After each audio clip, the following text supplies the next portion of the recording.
Oh yeah.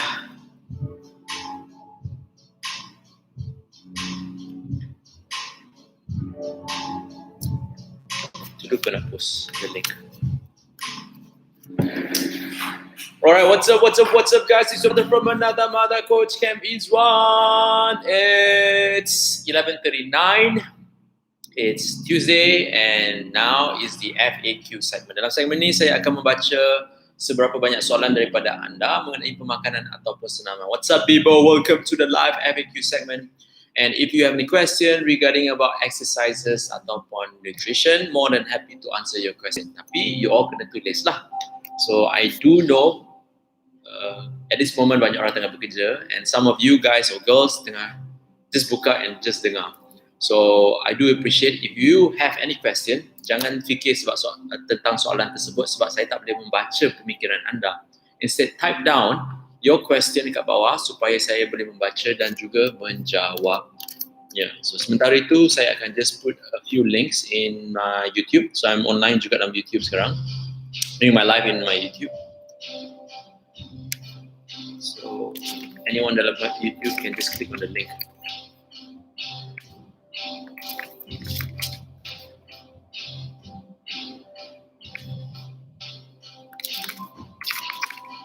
Alright. Bos, pure Malay ke? Ya, bro. Saya memang pure Malay, bro. Nampak je macam Chinese, cik. Nampak Chinese. No lah, my mom rojak. My mom is a Japanese, Thai, Malay. My father is Indonesia, Melayu. So, saya masih orang Melayu. Tak ada bezanya.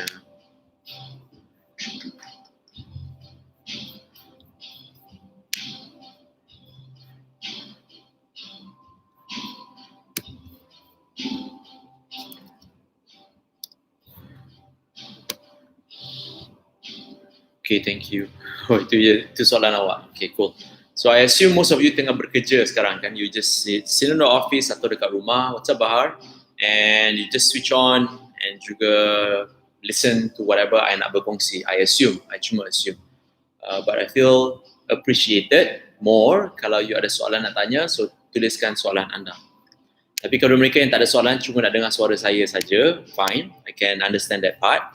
Instead saya nak bacakan an article I just baca a moment ago regarding about current situasi lah. Bukan saja di Malaysia tapi di entire world. So the current situation is the COVID-19 kan. So COVID-19 is something that we unexpected. We call it the black swan. Benda yang memang kita tak boleh predict. Kita tahu something akan berlaku di masa hadapan tapi kita tak boleh predict apa dia. So COVID-19 is what have affected the entire world pandemic. Ada segolongan orang nak cuba menyelesaikan masalah bukan COVID-19 but masalah mereka di rumah disebabkan COVID-19. For example banyak orang rasa you know what COVID-19 this is what we can do A, B, C, D. There's also a group of people juga atau group of community di mana they are helpless sebab mereka tak tahu nak buat apa apabila situasi ni berlaku. Memang ada and I'm one of them because these are the things that tak pernah berlaku dalam hidup kita. So apabila berlaku, what are you expecting to do? So this article it's about research tentang COVID-19 and apa yang orang tengah melalui. It's very interesting. This is daripada research suggested some ways to find sense of control when you're feeling helpless. Bila you rasa bahasa Melayu helpless apa bro? Helpless.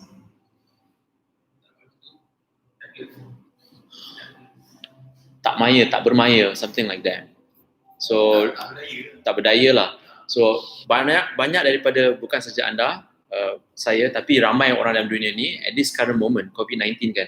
You macam mana ni? Setengah orang macam dah tak ada kerja, setengah orang dibuang kerja, setengah orang tak tahu sampai bila benda ni akan berterusan. Setengah orang pun helpless, helpless. Bahasa Inggeris, bahasa Melayu dia apa? So tak bermaya lah kan. So research yang diorang buat ni nak mengetahui dan juga nak berkongsi dengan orang. Even though this research tak lama pun, diorang baru je buat. Dia nak memberitahu ke orang that there are things in life that we cannot control and there are things in life we can control. Bila COVID-19 berlaku, macam dekat US kan, ada segolongan orang kata COVID-19 tipu, is just a propaganda, let us all go out. So ada golongan orang yang tak kisah. Tapi ada golongan yang tak nak keluar sebab tak nak membuat situasi menjadi lebih teruk.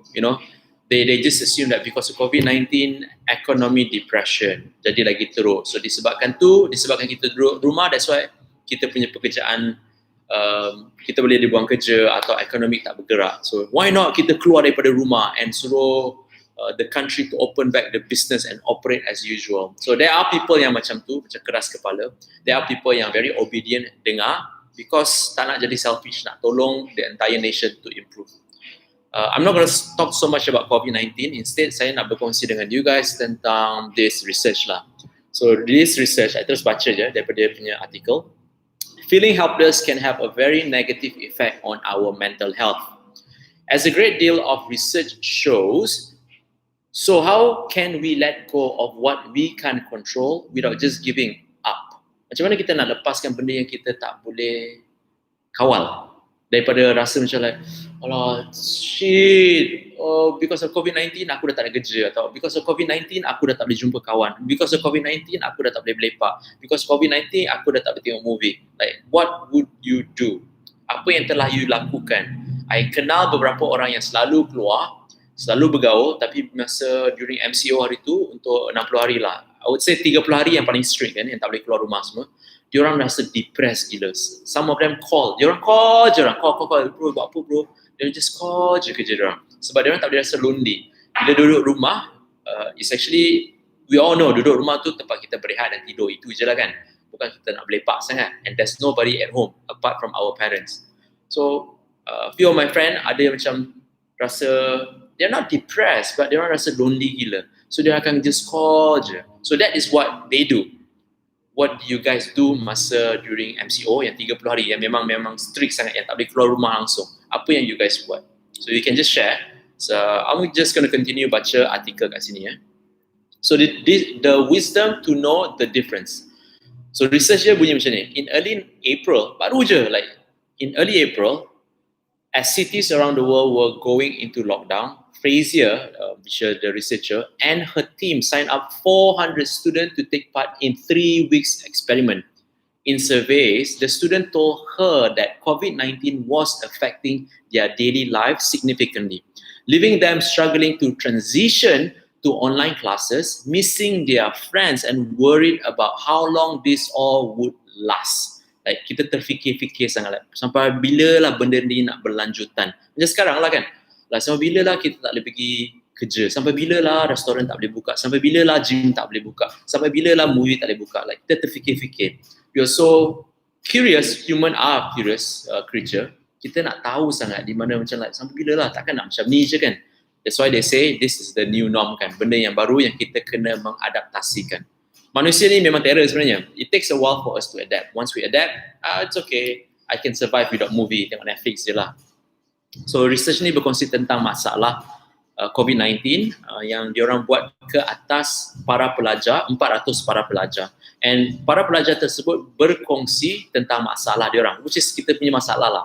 Tapi teenagers ni diorang baru expose to real life kan, baru nak berkeluar, baru nak bergaul, baru nak berkawan dengan siapa yang diorang betul-betul minat. So the transition daripada pergi sekolah jumpa orang, tiba-tiba tak boleh pergi sekolah, tak boleh jumpa orang, duduk kat rumah, belajar online. So you akan rasa lonely gila, you akan rasa sunyi gila. Macam some of you guys sekarang tengah buat kerja kan, duduk kat meja rumah, tengah tulis, dengar suara. Kalau tidak, masa dekat office, kawan kat sebelah, Habibah, semalam kau pergi mana? Then dia jawab balik, So there's that interaction face to face. There are, I would say, chemistry lah. Ada orang di depan awak. Tapi sekarang orang kat dalam macam, hello, you don't feel it's real walaupun orang masih bercakap dengan anda masih mendengar suara, but it's not real, it's not in front of you. So you rasa macam, it's so different, you nak adapt memang susah sangat. So these are the experiment yang tengah buat dekat student-student tersebut. So the researcher, Frazier, membahagikan group kepada dua, the 400 student kepada dua group. One group is being asked to follow CDC, kita tahu CDC, Center for Disease Control recommendation for reducing coronavirus-related stress, including exercising, getting sufficient sleep, connecting with other people, and doing activities they enjoy. Whatever lah, gardening ke, menari ke, TikToking ke, whatever yang you enjoy. And the other group, ada dua group kan, The other group is learning how to feel more in control of their stress. Macam mana diorang nak kawal diorang punya stress. When they get upset, they are reminded to stop, take a few breaths, and be mindful of what's stressing them out. Then they reflect on what they have control over, what they don't have control over, and what they can do about the things within their control. So diorang nak membandingkan lah dua group, 200 student akan buat apa yang CDC memberitahu, bahawa you duduk rumah, you just bersenam, kalau you rasa lonely, you call orang. Lagi satu group, bila you dah rasa stress, bila you rasa hopeless, tak bermaya, rasa macam depressed ke apa, just stop for a moment, think again, be grateful, be thankful, breathe in, meditate, and see what happened. So at the end, mana tadi terlepas? At the end,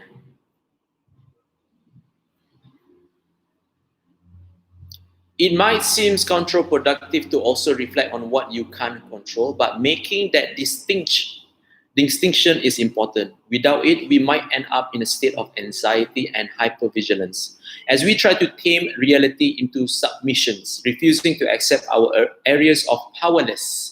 Today, that might look like obsessing over sanitizing every surface in your house, second-guessing your grocery list, or burning yourself out to prove you are a model employee. Instead, experiment to focus on the things that we can control about our daily life. When people aim their control efforts here, research suggests that they tend to be less depressed, anxious, and distressed, show fewer obsessive compulsory tendency, and feel more satisfied with life.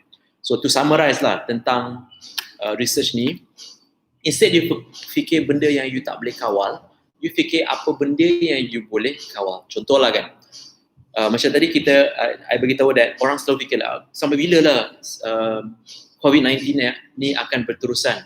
Sekejap, minum air sikit. Saya rasa dehydrated. Sampai bilakah COVID-19 ni akan berterusan? I tak tahu whether I can cope up with this current situation. Kalau I tak ada kerja macam mana? Kalau I kena buang kerja macam mana? Kalau lepas ni semua bisnes tutup macam mana? Like, you are trying to so hard to think, critical thinking tentang benda you tak boleh control.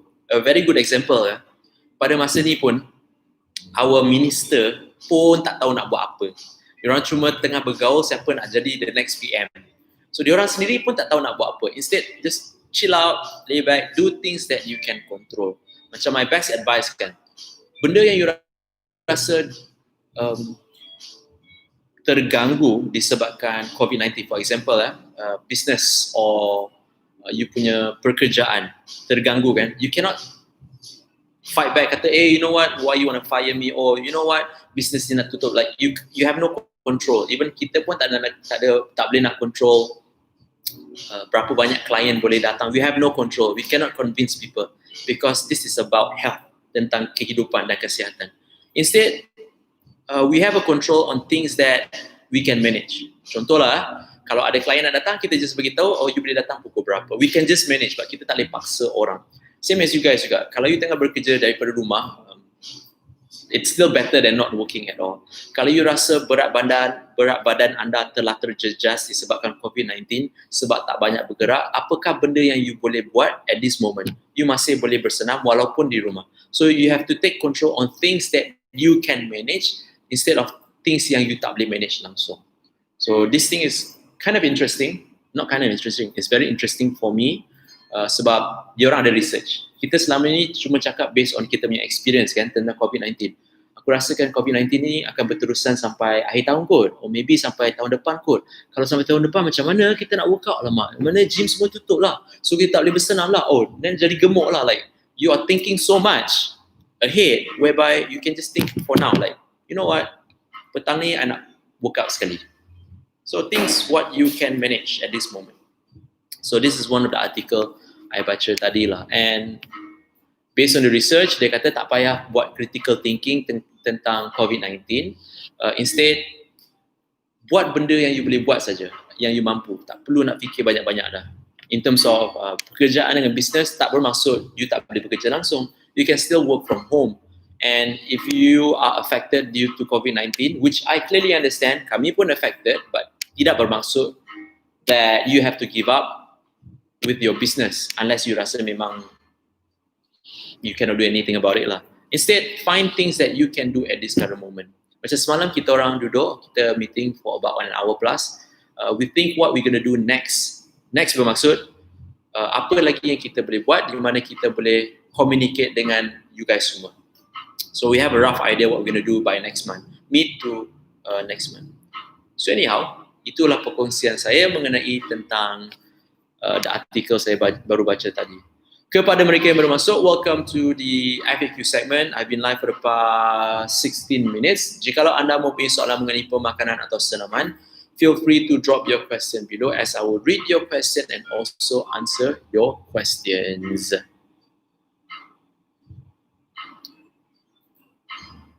Mimi, ayo, you look like a 17 years old boy. That hairstyle, so young look. Saya sebenarnya 19 tahun, Mimi. I'm 19 years old. I'm very, very young. I baru je lepas SPM tahun lepas. If every time orang kata I nampak muda kan, by now I think I have already 1 million ringgit because a million of people already said, bro, kau nampak muda bro. I dah kaya gila dah by now. I thank my mom for that. Thank you, mommy. But anyway, back to the FAQ segment. Jikalau anda mempunyai soalan mengenai pemakanan atau senaman, feel free to drop your question below. I am more than happy to read and also answer your questions.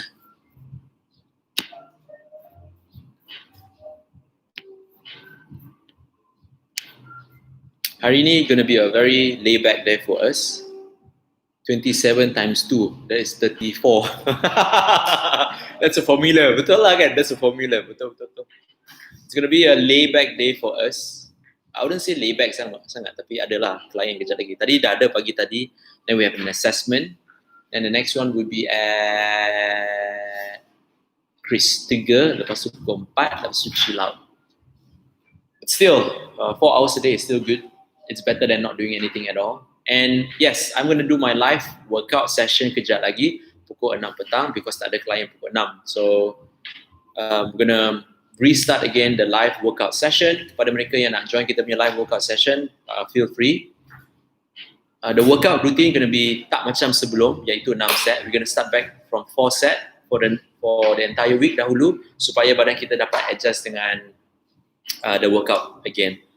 Anyhow, hopefully lepas the announcement of the CMCO, everything go back to normal. But then again, we have no control about it. Kepada mereka yang baru masuk, welcome. Tu bro. Apa tu? Untuk audit. Oh, okay. Kepada mereka yang baru masuk, welcome to the live FAQ segment. In this segment, I will read and answer your question. Any question regarding about exercises and also nutrition. Silakan nak tanya bahasa Melayu boleh, nak tanya bahasa Inggeris pun boleh. What's up Zarina?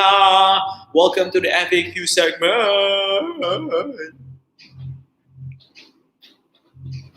So we've been live for the past 19 minutes. Dah kongsi sedikit tentang the article I read pagi tadi regarding about take control of what you can control.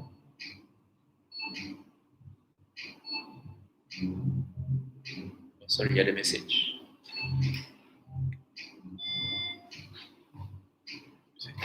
The message tu dia tunjuk printer tengah online. Lupa juga. Ya, wifi kan?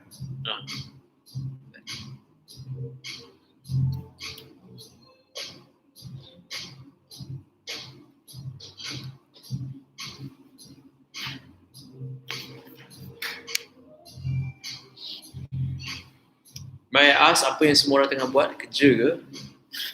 Yelah, kerja lah. It's freaking Tuesday and it's 11:30 AM. Of course kita orang tengah bekerja lah. Faham. Saya cuma tanya saja. Ingin merapatkan lagi silaturahim di antara saya dan anda semua. Adakah anda masih beraya? Sebab raya dah lepas 1 minggu dah. I know that bulan puasa adalah 1 bulan. Tapi I'm pretty sure raya bukan sebulan juga. At the same time, kita pun dah tak boleh pergi beraya macam dulu. Pergi rumah ke rumah, lepas tu office pun setiap hari ada raya, orang bawa kuih, rendang, ketupat, lemang. Now semua kebanyakan orang duduk di rumah dan bekerja kan. So, what are your current situation? Adakah anda beraya di office atau adakah anda beraya di rumah? Do let me know. Do share with me. Raya dah habis sebab tak ada mood. Faham? Faham sangat?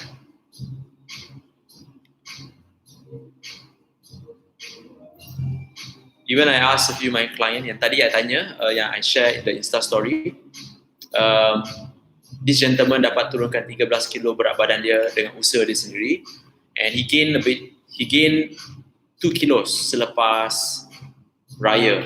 So basically minggu lepas dia makan, so dia gain 2 kilos disebabkan dia beraya. So that is still okay, sebab saya kenal beberapa orang juga yang dapat turun 5 kilo masa bulan puasa, lepas raya je dia orang gain 6 kilo. Like, apa gunanya kau turun 5 kilo masa bulan puasa tapi tambah 6 kilo lepas raya kan? So apa yang sebenarnya turun masa bulan puasa? Air dan otot. So usaha you, connection is bad. Okay, tak ada. Dia tulis connection poor. Dah okay dah. So kalau you dapat turun 5 kilo masa bulan puasa tapi naik 6 kilo masa raya tu, bermaksud apa yang awak hilang masa bulan puasa tu memang air dan otot saja, and lepas puasa iaitu raya, anda memang tak ingat dunia and makan saja. So that's like a most common practice by rakyat Malaysia, di mana masa raya, masa bulan puasa dia orang nak kurus sebab raya. Dah lepas raya, dah jumpa relatif, makan je apa-apa. So tak rasa tersiksa macam tu. But anyhow, hopefully everybody is back on track. Anda sudah kembali ke pangkal jalan, tidak tersesat di laut pedalaman.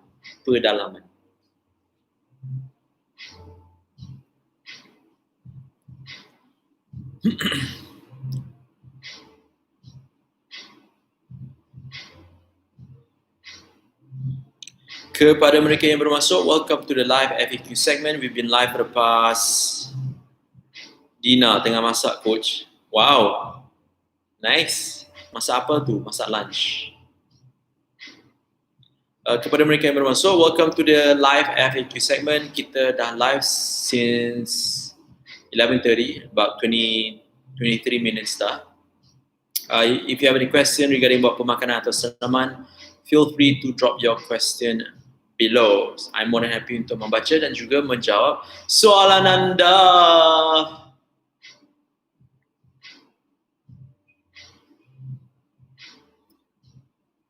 Apakah rutin harian anda sekarang? Like puasa dah habis. Sebelum ni tak boleh makan. So you akan fikir pasal pemakanan lepas pukul 5 petang lah kan. Tapi sekarang dah puasa dah habis. Restoran dah buka. Adakah anda masih, let me rephrase that. Adakah anda pergi ke restoran for lunch, or do you order your food for lunch, or you just makan apa yang dah disediakan either in the office or either at home?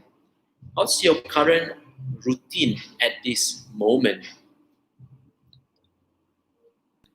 Dina, project dah habis, jadi full-time housewife pula. Kena create routine baru. Yes, betul. Memang. Just find a new routine, healthier routine daripada sebelum, and it will become a lifestyle lah. Macam sekarang dah jadi lifestyle lah. Bangun pukul berapa, buat kerja rumah, lepas tu masak, lepas tu nak jaga anak. I do know some of you parents, especially the mothers, you boleh tahu, sekejap lagi pukul 3 anak aku lapar, so aku kena masakkan. So before anak you tanya dia nak makan apa atau bagi tahu you guys nak makan apa, you dah tanya dia orang dah.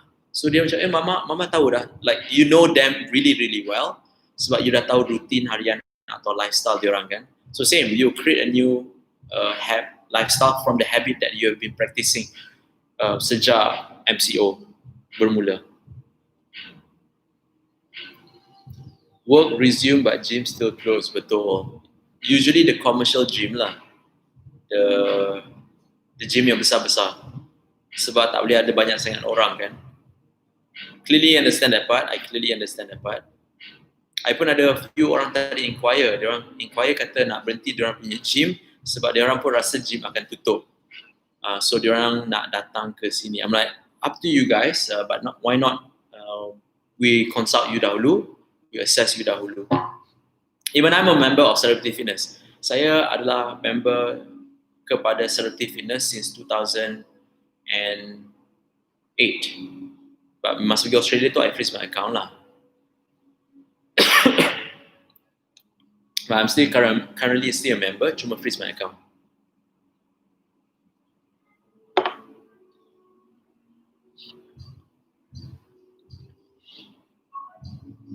Kenapa I susah nak ikut plan diet meal? Apakah plan diet meal yang awak tengah ikut sekarang? I would like to know. I'm pretty sure you're not my client because I Wani Havana. Pretty sure you're not my client. Because orang yang follow kita punya meal plan, kalau tak boleh memang kita pun bagi tahu dia orang tak boleh. Kita tak akan memaksa. Oh, that means if personal training still can go online. Kalau klien yang datang satu orang, dua orang tu okey je. Kalau boleh pergi beraya 10 orang, takkan tak boleh train satu klien kan. So our group training, kita tak proceed lagi. We have group training clients. But we cannot proceed our group training because tak ada SOP untuk gym lagi kan. Unless they say in a gym cuma boleh allow masuk 10 orang. Then gym besar akan struggle gila lah. But gym-gym yang ada, yang buat group training, maybe they can still conduct. Like for us, kalau ada SOP kata cuma boleh ada 10 orang dalam satu gym, then okay lah, we proceed with the group training. But for the PT, sama macam orang datang assessment. Datang, kita train satu orang, dia orang balik. Itu saja. So PT, we still train them at one client at a time. And I also do go to my client's house. Niha je lah, niha saja. Oh, excuse me. Minum banyak sangat kopi pun boleh crash. Too much coffee.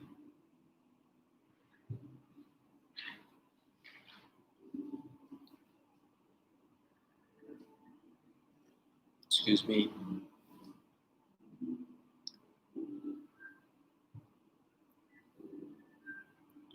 Kepada mereka yang bermasuk, welcome to the live FAQ segment. We've been live for almost 30 minutes. Excuse me.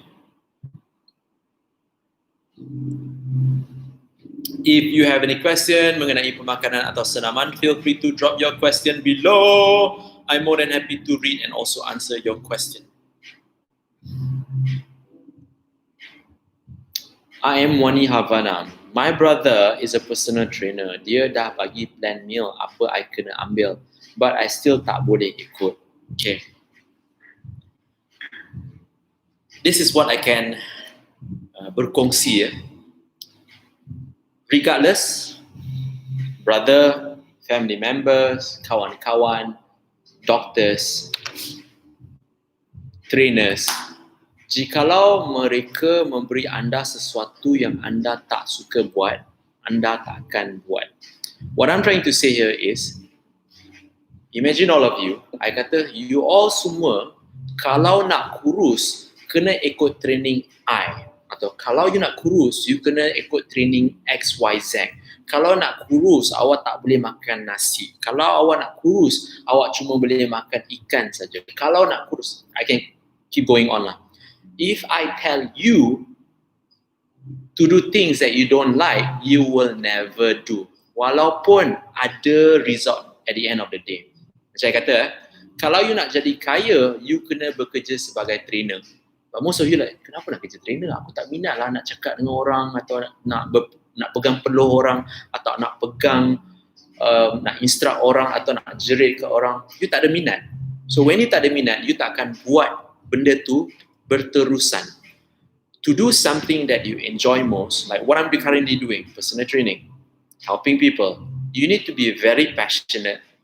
Then, orang boleh nampak, okay, Mamat ni memang bukan kerja pun, Mamat ni cuma buat benda yang dia suka.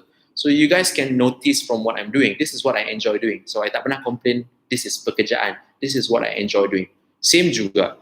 Kalau you nak buat terhadap kesihatan atau penurunan lemak badan, you have to do something that you enjoy.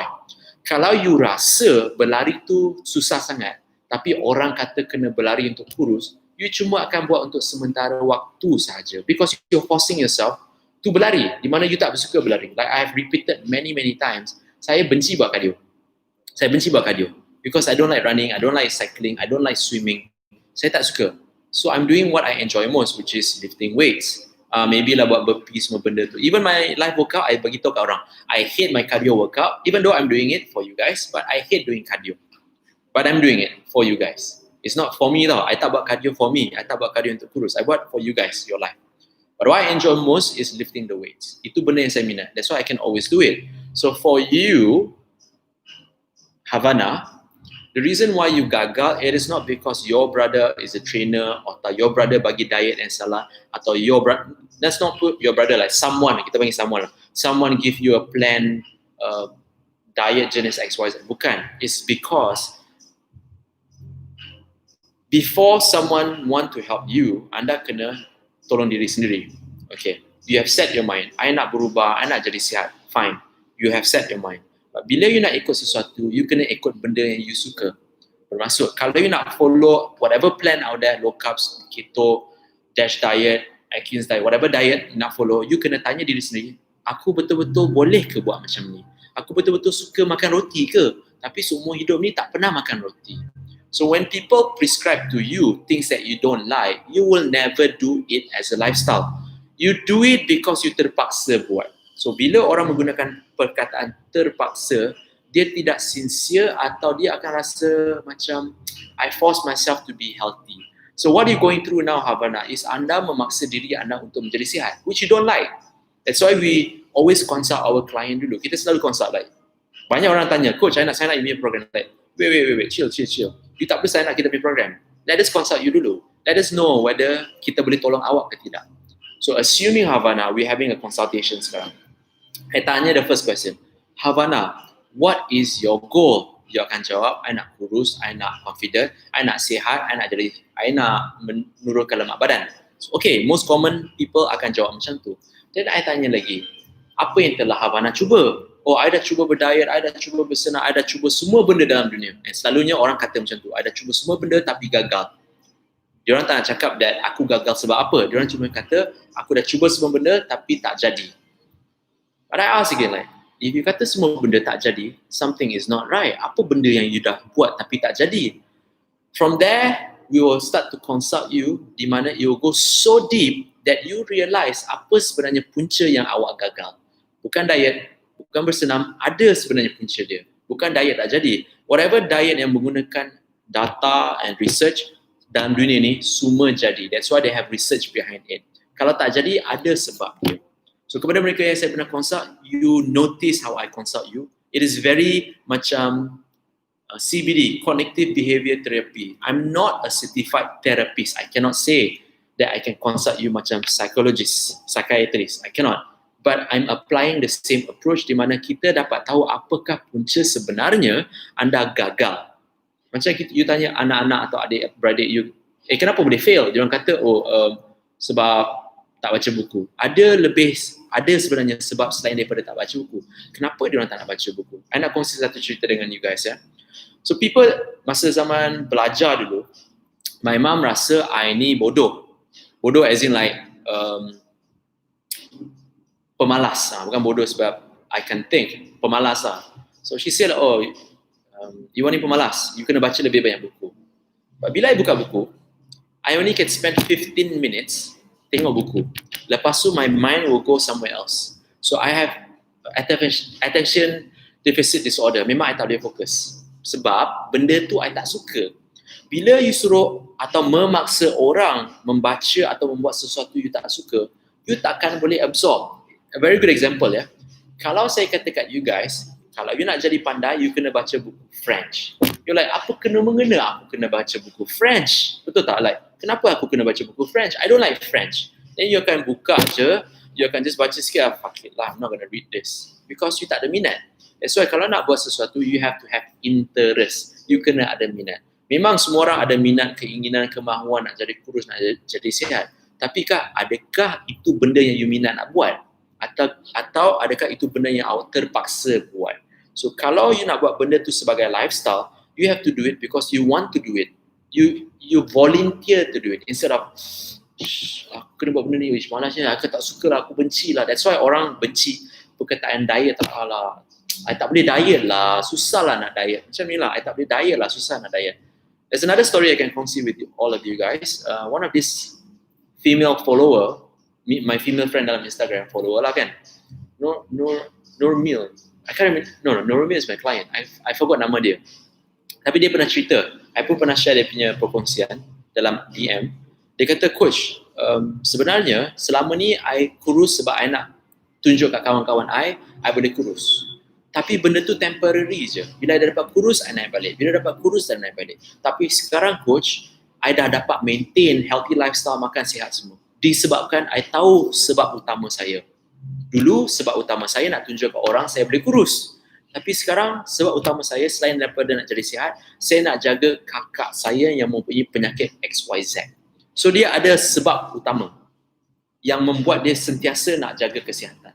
Berbeza dengan sebab utama nak tunjuk ke orang, nak nampak lawa, nak nampak confident. If you're very superficial, you tunjuk bahagian luar je, I nak kurus supaya orang bagi tahu I dah kurus, that will be very temporary. Dia macam, you tahu tak, sebelum MCO kan, banyak orang flash dekat dalam Instagram. Flash bermaksud tunjuk duit, tunjuk kereta, tunjuk dia living the life. Sekarang MCO. You rasa dia orang buat benda sama tak? Dia tak buat benda sama dah. Dia orang tukar benda lain dah. Dia tak ada kata, oh look, we get a new car. Oh look, we are traveling the world. Like, no. Maybe dia orang tunjuk dia orang punya throwback. Throwback travel the world, throwback. Because that's the best thing they can show. They do not want to show their real true color. So I suka tengok orang yang tunjuk their true color. Dia orang macam like, we are struggling, but at the same time we are showing people this the struggle versus orang yang nak flash benda yang tipu. So what I'm trying to say here is, penat sebenarnya you nak flash ke orang, you nak tunjuk ke orang yang you berjaya tapi sebenarnya tak berjaya. Sama juga, penat sebenarnya you nak berdiet untuk menunjuk ke orang you nak sihat atau menunjuk ke orang yang you nak kurus. Tapi sebenarnya itu bukan matlamat you. Matlamat sepatutnya menjaga kesihatan, bukan nak menunjuk ke orang. Sebab penat tau. Imagine you tunjuk ke orang, oh I'm going to the gym today, I'm working out today, but gym tutup. Macam mana sekarang? Betul tak? So you can't flash anymore. So at this current moment, I think, I remember I ada buat live juga, I kata, you all akan nampak siapa yang betul-betul at this current MCO kan, masa yang betul-betul serious that time, orang tak boleh keluar rumah, you boleh nampak siapa yang sebenarnya betul-betul nak berkongsi, nak tolong, siapa yang nak membantu, siapa yang, you know, like very genuine versus orang yang nak flash. So orang yang nak flash at this moment, dia orang tak ada content nak flash lah. This is what I notice lah. This is what I dah mula notice lah. Which you all should notice also. So yeah, sorry, terlajak sikit daripada topik. My best suggestion is sebelum nak ikut sesuatu, whatever program out there, tak kisah daripada siapa yang beri kat you guys, you have enough, is you kena tanya diri sendiri, okay, aku nak buat ni untuk apa? Number one. Number two is, kalau saya nak buat sesuatu, benda tu sesuai dengan saya tak? Because kalau orang suruh you makan nasi, tapi you tak suka makan nasi, like for me, you takkan nampak saya makan nasi tau. It's so hard for you all to see me eat rice because I tak makan nasi. Macam tadi ada orang tanya, coach, you Melayu betul ke? Yes, saya Melayu betul. Cuma saya cara dibesarkan very Chinese because my mom is rojak, but dia suka makan rojak as in like, dia bukan suka makan rojak. She's a mix of Chinese, Japanese, Thai, Malay. Tapi cara my mom masak is very Chinese. Suka makan bihun, kuih tiaw, roti. So that kind of approach. So saya dibesarkan macam tu. That's why saya tak makan nasi sangat. So I can survive without rice. Tapi bila orang kata, makanlah nasi untuk kurus, saya tak boleh. So same as you, Havana. Kalau orang memaksa awak untuk makan sesuatu benda awak tak suka buat, memang you akan struggle to do it.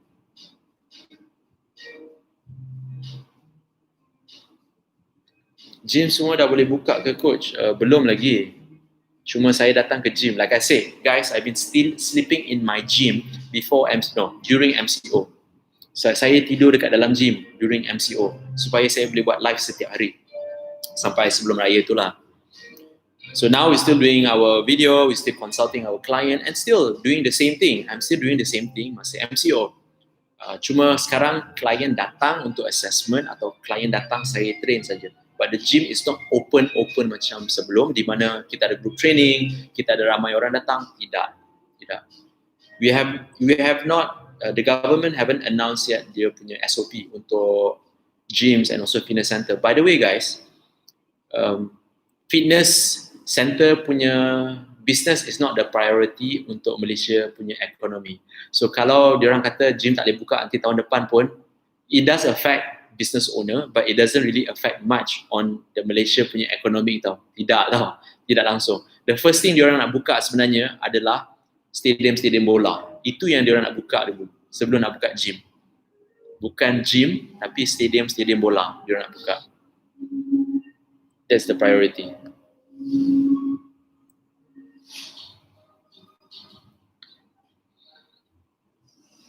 What's up Awi Asnawi? What's up bro? Alright, kepada mereka yang baru masuk, welcome to the live FAQ segment. In this segment, saya akan membaca dan juga menjawab soalan anda. So we've been live for the past 41 minutes and feel free to drop your questions supaya saya boleh menjawab soalan anda. Oh, you're most welcome Havana. I'm just sharing apa yang you boleh buat dahulu. Cari benda yang you minat untuk follow supaya benda tu tak menjadi benda susah. You don't really struggle on it.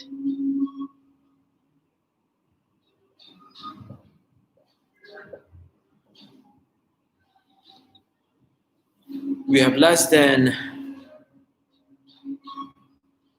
20 minutes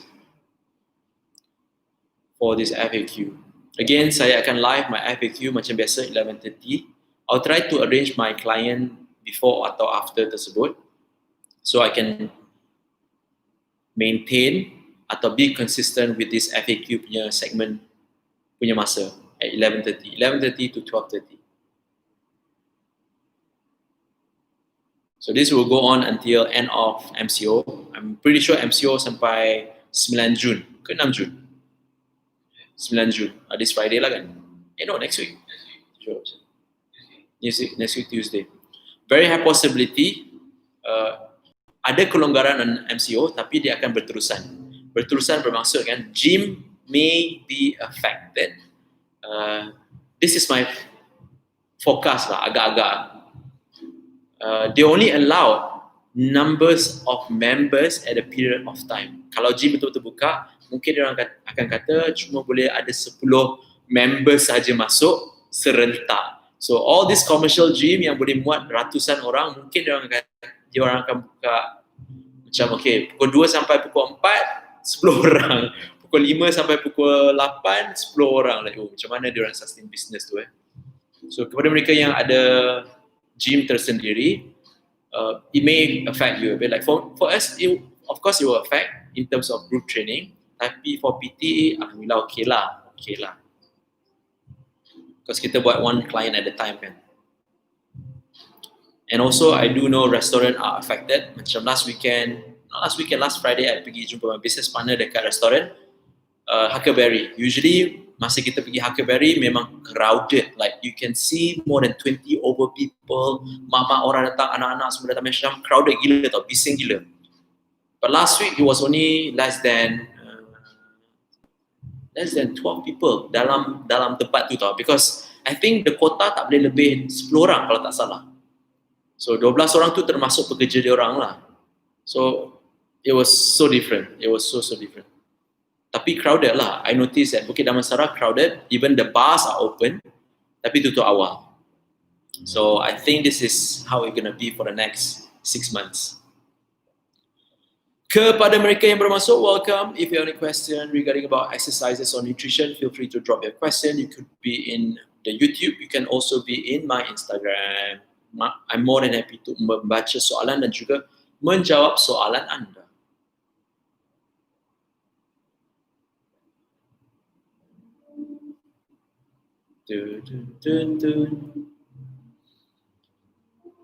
Nak terkencing minum saya kopi bro.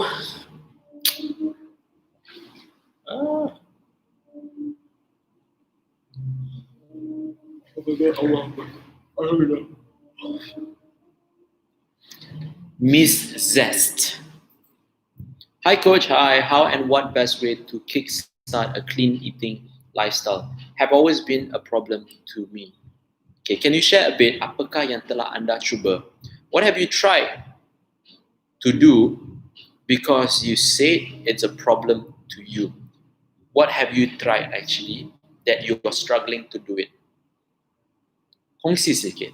So sementara you tulis, this is my assumption ya. This is my assumption. I might be wrong, but usually when I cakap macam ni memang orang pun rasa, yeah, I've been doing like that. That's why I feel it's hard. Okay, my assumption is like this. Not just you, this is most common orang akan buat. So they will start a new eating habit or a healthier lifestyle whenever diorang dah rasa they had enough with gaining so much weight or eating unnecessary food, atau diorang dah mula rasa, you know what, it's time for me to change. So the transition yang mereka buat, termasuk you juga, adalah sebelum ni makan benda berproses, sebelum ni makan, you know, cakes, chocolates, whatever, pastry, tiba-tiba you tukar kepada clean eating. So tak salah you buat macam tu, but your clean eating is so strict, di mana boil fish, steamed fish, boil veggie, no garam, no oil, everything has to be boiled and raw, makanan tak ada rasa langsung. So you're doing so strict to an extent, sebelum ni ayam at least adalah rasa masin sikit sebab garam, adalah rasa crunchy sebab goreng-goreng. Tapi sekarang ayam rasa macam getah, like you just rebus. Dia tak ada rasa, tak ada minyak, tak ada kicap. So you akan rasa like, oh my god, diet food taste sucks. Diet food is not awesome. How can all these people jaga makan macam ni? Disgusting. Because kebanyakan orang yang mula nak jaga kesihatan, dia cuma nampak benda yang terlampau strict. Di mana I've been sharing a lot of my client punya pemakan like normal je, tak adalah strict sangat. Yang strict tu you nampak orang yang sangat obses. Orang yang sangat obses lalu kata like, oh, you tak boleh makan berminyak, you tak boleh makan bergoreng, you tak boleh ada garam, you tak boleh makan nasi, tak boleh makan roti. They are so obsessed, which is not wrong. Kalau dia orang suka buat macam tu, by all means. Macam saya, there's one part of my life masa saya mula-mula start fitness, umur 18 tahun ni kan. Masa, I'm gonna fast forward the part where I dah jumpa my friend yang dia introduce into fitness, I mula jaga makan. Okay, I'm gonna fast forward to the stage whereby I was so obsessed. I tulis apa yang makan setiap hari untuk 3 bulan. On a piece of paper. That time tak ada my fitness pal, tak ada apps langsung. I still remember the folder is yellow in color. I lukis sendiri 7 hari punya pemakanan. I tulis breakfast makan apa. I tak tahu calories masa tu. Tak tahu. I cuma tahu makanan je. Breakfast makan apa, lunch makan apa, snack makan apa, dinner makan apa. Dulu punya approach. So I tulis everything. I tulis for 3 months straight. Because daripada buku yang saya baca, dia kata the best way to know what you eat is to always jot down what you eat. So I tengok lah. I tulis. Hari ni makan, that time my diet was baked beans, ayam brand baked beans low sugar, V-soy, soya, oats, 50 gram, pisang I think was 4 pisang ke 5 pisang, makan dekat kedai tapi makan a handful of protein, lepas tu a few more fruits, but macam tu lah, my diet is so predictable di mana I tulis every day. So I did that and I know what I consume. So I was so obsessed at that period because memang I tulis semua benda tau. Macam, kenapa I makan benda ni? Tak sepatutnya makan macam tu. So I was so obsessed. But I passed that obsession tentang kena record everything and kena makan benda sama je. So now I understand, after many years going through classes, helping more people, I understand that you don't need to be too obsessed dengan you punya health. However, you have to understand that your journey towards losing fat and be healthier has to be very consistent. Bermaksud, you kena ada sebab utama kenapa you nak turunkan berat badan dan lemak badan. Apakah sebab utama you? So for you, I just assume, again, I'm just assuming that for you, not just for you lah, for most people yang transition terlampau drastic adalah I'm fed up dah makan benda ni, I dah fed up jadi berat atau gemuk, I dah fed up feeling sluggish, I want to become a different person, I need to change now. So what I need to do, I need to change everything. I need to change my food, I need to change my cooking approach, I need to change everything. So you punya changes are 360. You tak boleh memaksa orang tukar very drastic changes tau. Try to tell your brother or siblings atau anak-anak you, selama ni anak suka main game phone, tiba-tiba kata you tarik phone dia, you ambil phone dia, tak ada main phone, you beritahu apa yang akan jadi, dia mengamuk, satu rumah akan pecah punya. Like my brother play games on the phone, bila phone tak ada bateri, he gone crazy. Boleh je charge plug kan, tapi dia tak nak, mami my phone tak ada bateri, dia naik gila tau. Boleh charge je kan. Like so, same. You got me, coach. Exactly. It's not just you. Majority people yang buat drastic changes akan cakap benda sama. So I'm telling you, I'm sharing with you what most people yang I dah consult akan cakap macam ni juga.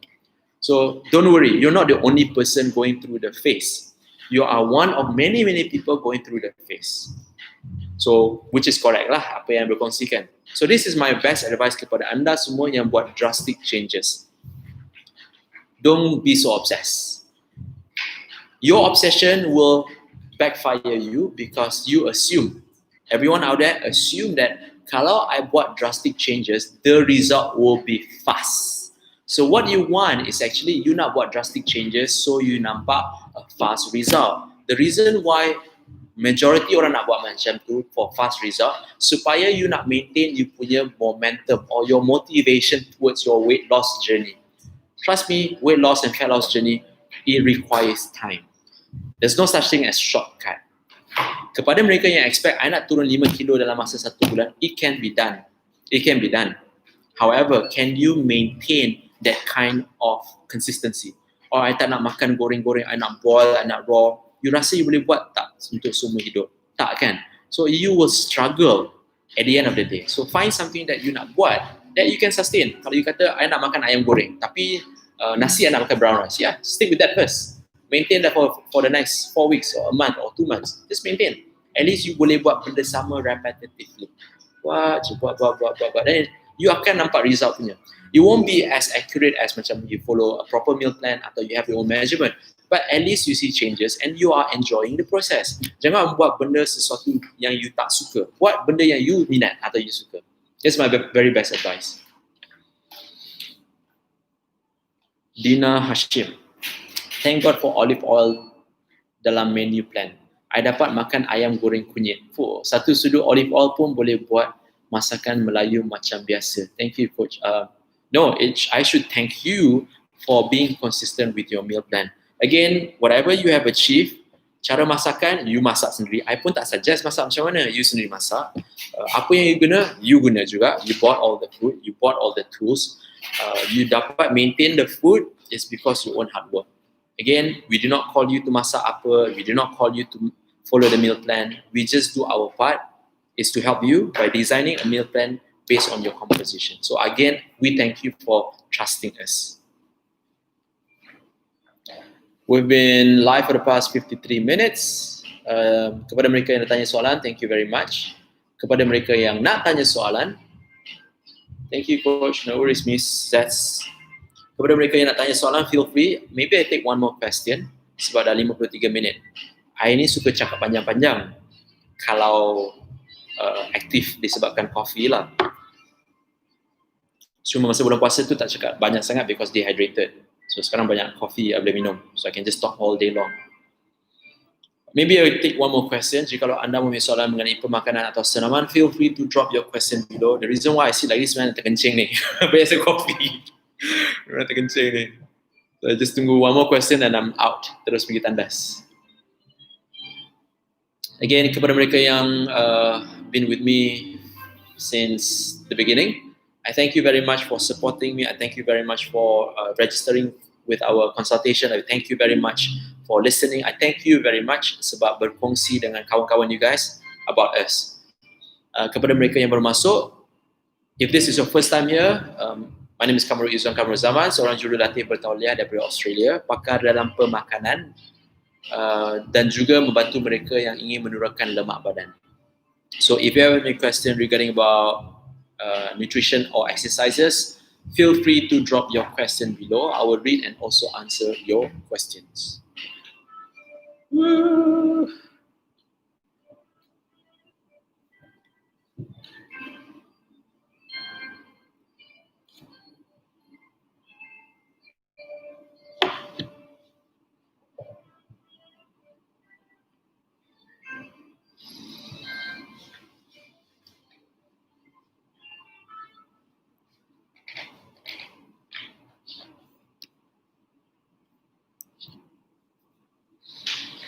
Okay, kalau tak ada soalan, saya nak kongsi satu cerita to summarize the entire conversation lah, the entire FAQ today. So, ada soalan. Okay, one more question, sure. Kita dah tahu berapa kalori kita kena ambil dalam sehari, okay? Then I puasa. So, adakah masa berbuka kena ikut kalori yang diberi? Yes. Kalau you are following the approach of makan based on calorie counting, kalau dalam satu hari you ada berapa kalori you kena makan, then you habiskan the entire thing. You will not get fat eating all those food in one sitting. You will not get fat. Sebab, okay, let me tell you sebab ya. Semalam I dah bagi tahu sebab dia. But I'm pretty sure you tak ada dekat dalam saya punya FAQ semalam sebab it was at night kan. Kalau you tahu tentang calorie counting, obviously you tahu tentang BMR kan.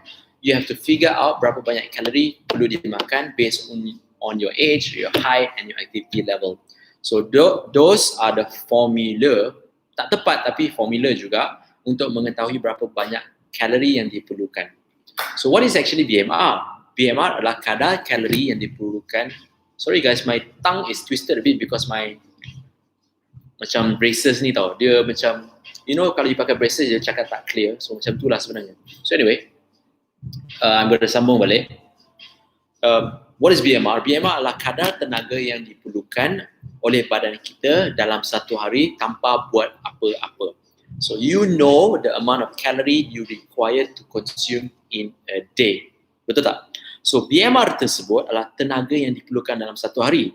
Dia tak kata daripada X amount of calorie, 500 kalori digunakan pada waktu breakfast sebelum tengah hari, 500 kalori digunakan sebelum 4 petang atau tengah hari, 500 kalori lagi digunakan sebelum 10 malam. Tak ada tau. Dia cuma memberitahu bahawa berat kau ni, tinggi kau ni, aktiviti kau ni, ni kalori kau perlukan satu hari. Bermaksud tak kisah kau nak makan pukul berapa, kau makan je, itu makanan satu hari awak. So orang confused dengan, okay, ada tahu berapa kalori, lepas tu I puasa. Tapi I buka puasa malam. Okay ke makan masa waktu malam jadi gemuk? Tak. Like, the data already shown the amount of calorie you require in a day. Tapi kawan awak menghasut awak kata kalau makan malam jadi gemuk. You nak dengar cakap data ke nak dengar cakap kawan awak? That's why jangan dengar cakap orang kata atau kawan awak. Unless kawan awak mempunyai data kata kalau makan malam jadi gemuk. The thing is, there's no data kata makan malam jadi gemuk. There are research memberitahu bahawa orang yang makan malam akan jadi gemuk disebabkan lifestyle. Please Google that. There's a research about that. Diorang kata orang yang makan breakfast adalah lebih sihat. Kenapa? Bukan sebab diorang makan breakfast. Sebab mereka yang makan breakfast have a healthier lifestyle. They sleep early, they eat healthier breakfast, they have healthier lifestyle. Orang yang suka malam ni orang yang mempunyai lifestyle yang lebih teruk. Sebab dia tidur lambat.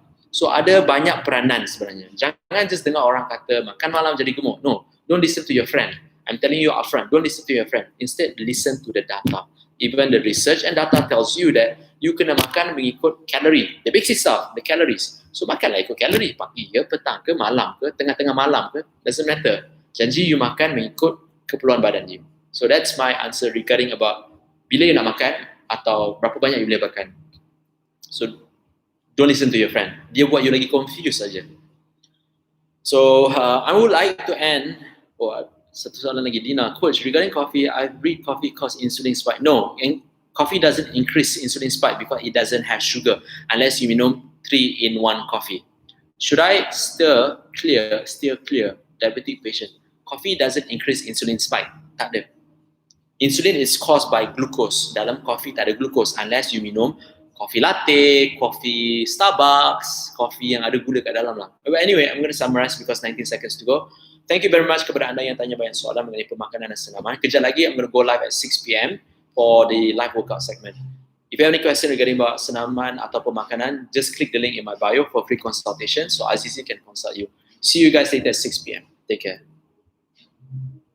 And kepada YouTube, okay, I can extend because YouTube boleh pergi berjam-jam kan. Dina, no, coffee tak bagi you insulin spike. Maybe terbaca salah. It's not insulin spike. Maybe it affect your insulin sensitivity. Maybe. So kena tengok balik, adakah itu pure black coffee atau coffee yang dicampur aduk. Coffee tak increase insulin spike. Anyhow, I'm still going to end my live FAQ here by saying thank you very much kepada anda yang melihat daripada YouTube.